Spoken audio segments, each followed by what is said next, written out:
Initialement, le titre exact de mon livre était « Le catéchisme du genre humain, que sous les auspices de la nature et de son véritable auteur qui me l'ont dicté, je mets sous les yeux et la protection de la nation française et de l'Europe éclairée pour l'établissement essentiel et indispensable du véritable ordre moral et de l'éducation sociale des hommes par la connaissance, la pratique, l'amour et l'habitude, des principes et des moyens de se rendre heureux et de se conserver heureux les uns les autres. » C'était juste le titre, ça. Oui. Ah ouais, quand même. Oui, on m'a dit que c'était un peu long. Imbuvable, vous voulez dire? Ah, n'exagérons rien. Le fait est que j'ai réduit le titre à catéchisme du genre humain sur les conseils de mon imprimeur. Plus court, plus vendeur, me disait-il. Enfin, j'ai toujours trouvé, personnellement, cette deuxième acceptation nettement incomplète. Hein. Enfin, j'ai quand même eu de quoi être satisfait. Parce que mon livre parut enfin en avril 1789. Il fut rapidement épuisé, 3 fois réimprimé. Tenez, il y eut même un tirage spécial pour l'instruction des gardes nationaux. Que dites-vous de cela? Ah oui, c'est étonnant. C'est bien le livre dans lequel vous dénoncez les 3 fléaux de l'humanité, selon vous, les 3 calamités du genre humain? Celui-là même. Ces 3 fléaux sont une conséquence du raisonnement amenant aux valeurs induites dans l'intitulé. Vous voyez que ce titre est incomplet, est-ce que je dois vous le préciser? Non, c'est vous qui m'embrouillez, là. Ne nous fâchons pas. Nous prendrons le temps d'en discuter. Et vous comprendrez mieux l'importance des notions qui inspirent un vrai titre. Oui, bon, mais parlez-nous de ces fléaux. Ah.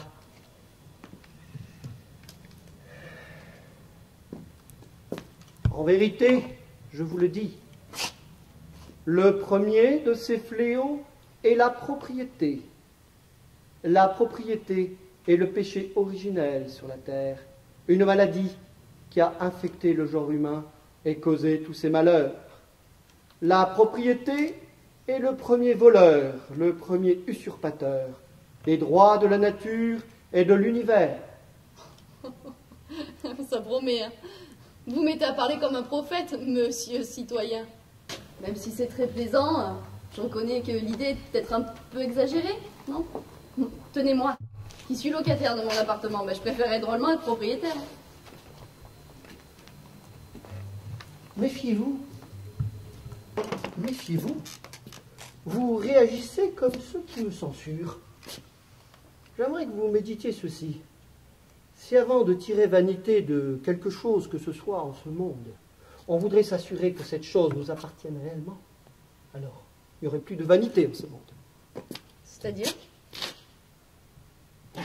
L'homme arrive nu sur la terre comme il y retourne à sa mort. Avez-vous déjà vu un coffre-fort suivre un corbillard? Tout ce que l'homme touche, entend, voit, perçoit, appartient à la nature dont il procède lui-même. Nous devons donc regarder comme une vérité mathématique que rien de ce qui existe sur terre ne peut appartenir à l'homme. Entendez-moi bien, rien.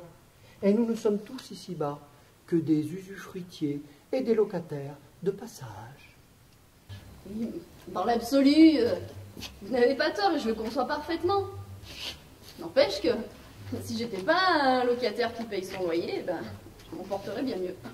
Vous devez précisément payer un loyer parce que votre loueur est un propriétaire.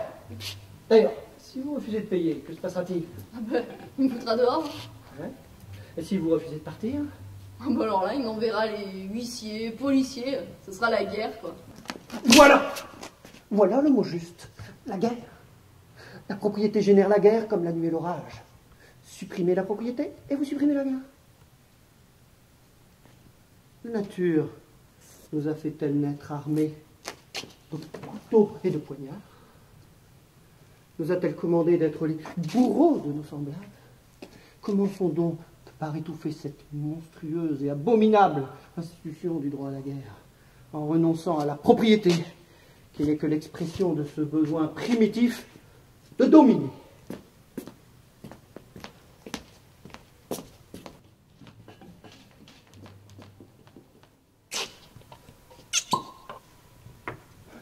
C'est beau.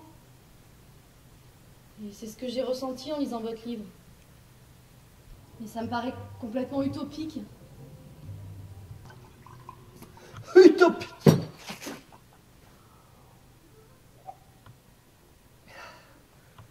citoyenne, c'est cette société qui est absurde. Ce régime débile où nombre d'individus meurent d'inanition pendant que d'autres meurent d'indigestion.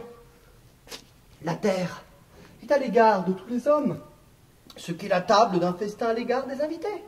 Que dirait le maître du repas si les convives ne parvenaient à sa table pour s'en disputer les plats à coups de poignard et de canon, alors qu'il y a tout ce qu'il faut pour rassasier tout le monde.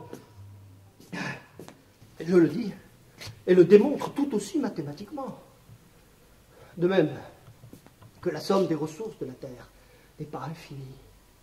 De même que la somme des besoins d'un individu n'est pas infinie. Alors, il est contraire à l'ordre naturel qu'un individu dispose de biens de jouissance supérieurs à sa capacité de jouir.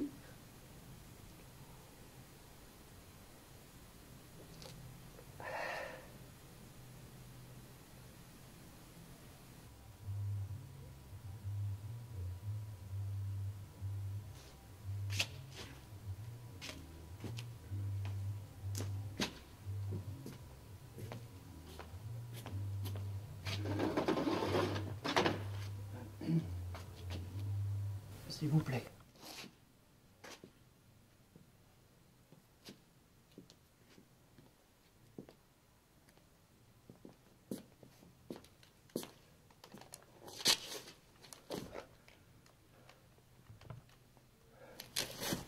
Vous avez besoin, pour votre confort personnel, d'un véhicule attelé avec 1 ou 2 chevaux. Cela est en accord avec l'ordre naturel. Une maison, grande même, avec les services d'un domestique pour vous et votre famille. Cela aussi est en accord avec l'ordre naturel. Dès lors que vous y accédez par votre travail et vos mérites. En revanche, si vous disposez d'un parc de 40 carrosses et 4 fois plus de chevaux, d'un patrimoine, de plusieurs châteaux, avec une armée de domestiques, alors là, vous n'êtes plus en accord avec l'ordre naturel.